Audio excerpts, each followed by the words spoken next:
dihadiri oleh perwakilan-perwakilan khasnya luar negara dan perwakilan yang dulunya orang melawan kita, alhamdulillah. Kerana masalahnya mereka yakin dunia ni tidak kita buat. Dengan buminya, dengan langit, dengan planetnya tidak kita buat. Orang lain buat. Dia buatnya Allah. Allah menetapkan manusia menjadi khalifah dia. Malaikat dia tak beri. Bukit, bukau, kayu, batu dia tak beri. Dia beri pada manusia. Tak kira manusia yang Arab ke, Melayu ke, India ke, Cina ke, asalkan dia manusia, dia bertanggungjawab jaga peraturan Allah di muka dunia. Kalau tak setuju, boleh buat bumi lain. Manusia kena buat bumi lain, langit lain. Lepas tu ni iktiraf dia Tuhan, tak ada apa lah. Tapi selagi manusia tak boleh buat bumi lain, segala planet lain, oksigen lain, kenapa kita nak melawan? Satu. Yang keduanya, tak adalah demokrasi. Masalah manusia bila mati hidup balik, tak ada sebutlah demokrasi.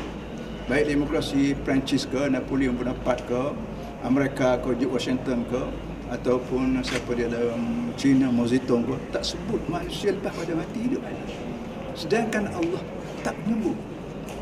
Thumma innakum ba'da dzalika lam thumma innakum yawmal qiyamati tub'atsun. Lepas pada manusia mati akan hidup balik untuk dibalas. Segala tindak tanduk kita sejak daripada akhir balik sampai mati, apa saja kita buat akan dibalas akhirat.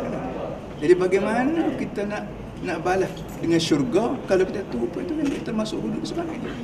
Jadi orang tolak hudud ni orang yang berfikir yang tidak amat singkat. Cuba fikir panjang sikit, insya-Allah dia yakinlah bahawa lepas kita duduk atas dunia ni banyak orang boleh tolong kita. Saya banyak orang tolong saya. Tapi bila saya masuk dalam kubur depan depan muka nakir, tak ada orang tolong saya daripada amal aktiviti yang saya buat dalam muka dunia. Alhamdulillah kesihatan saya walaupun tak sempurna sekarang, tapi saya buat puas hati 23 tahun yang saya gunakan, dibantu oleh kawan saya di Kelantan. Lagi alhamdulillah saya buat sekadar mana yang termampu. Dan bila habis pilihan raya 13 pada saya macam rubah, tak boleh buat apa dah. Alhamdulillah sekarang saya boleh hadir lagi dalam muktamar hari ini. Saya nak tanya berkenaan dengan usul Dewan Ulama. Tak tu dia. Pasal setiap kali kalau nak muktamar dia akan tengok isu ulama profesional. Sepatutnya masalah itu orang tak biasa. Orang tak biasa dengan Islam. Kalau sebut kata ulama tak reti ulama nahwu, ulama fiqh, tajwid. Itu dia retinya. Apa boleh buat dia hidup atas dunia ni, dia hidup. Orang macam ni hidup waktu dia hidup dulu, hidup dalam keadaan suasana memburukkan Islam. Dengan radio Eropah, dengan TV Eropah, dengan internet Eropah, dengan buku Eropah, semua cemuhkan Islam. Jadi orang ni besar-besar dengan keadaan terasa bahawa Islam ni buruk, tak tentu. Lebih lagi ulama pas-pas. Alhamdulillah sekarang ini yang menyokong PAS sekarang ni daripada pensyarah universiti. Tua tu mati habislah.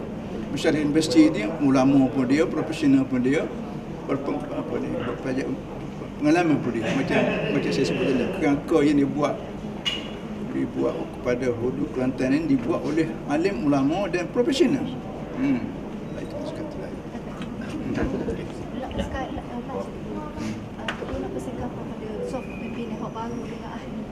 Pimpinan ialah pastikan apa yang kita buat selari dengan apa yang kita sebut dalam semayang. Dalam semayang kita, tak kira Melayu Muslim ke semayang Cina Muslim ke semayang Inggeris Muslim ke, mesti sebut ihdinas siratal mustaqim siratal ladzina an'amta alaihim. Ya Allah, bawalah kami mengikut laluan yang betul, laluan nabi-nabi, siddiqin, syuhada. Tak mau laluan maghdubi alaihim Yahudi. Yahudi ini usahakan orang lain, nabi dia bunuh. Itu perangai Yahudi. Jadi kita kena pastikan bahawa hidup atas dunia ni orang yang pasti boleh tolong kita di dunia akhirat ialah golongan nabi, siddiqin, syuhada, as-salihin. Jangan lagi nak meniaga ke, nak apa ke. Dan tiap-tiap orang yang ada ilmu mesti praktikal. Kerana kalau ilmu saya tidak praktikal, tidak cerdik. Tidak cerdik dalam pengalaman hidup saya. Banyak benda-benda yang saya buat hasil daripada praktikal saya. Manakala saya duduk di pondok saja, di sekolah saja, praktikal, saya tak terasa bahawa saya boleh buat benda-benda. Seorang profesor, seorang doktor bahagian ekonomi, pensyarah universiti, coba beri pada dia sebuah perniagaan, bermarket, dia tak berjaya, dia tak berjaya. seorang pensyarah universiti bahagian ekonomi, walaupun dia doktor bahagian ekonomi, tapi kalau kita beri pada dia sebuah market, tak mesti berjaya. Ilmu universiti lain, praktikal lain. Itu dia. Jadi saya pesan kepada semua alim ulama, profesional yang mengikuti Islam, lain pada ilmu mesti praktikal. Dan medan yang paling baik untuk praktikal ialah PAS. PAS paling baik untuk praktikal ilmu kita dalam politik bangsa masyarakat yang baik. Assalamualaikum.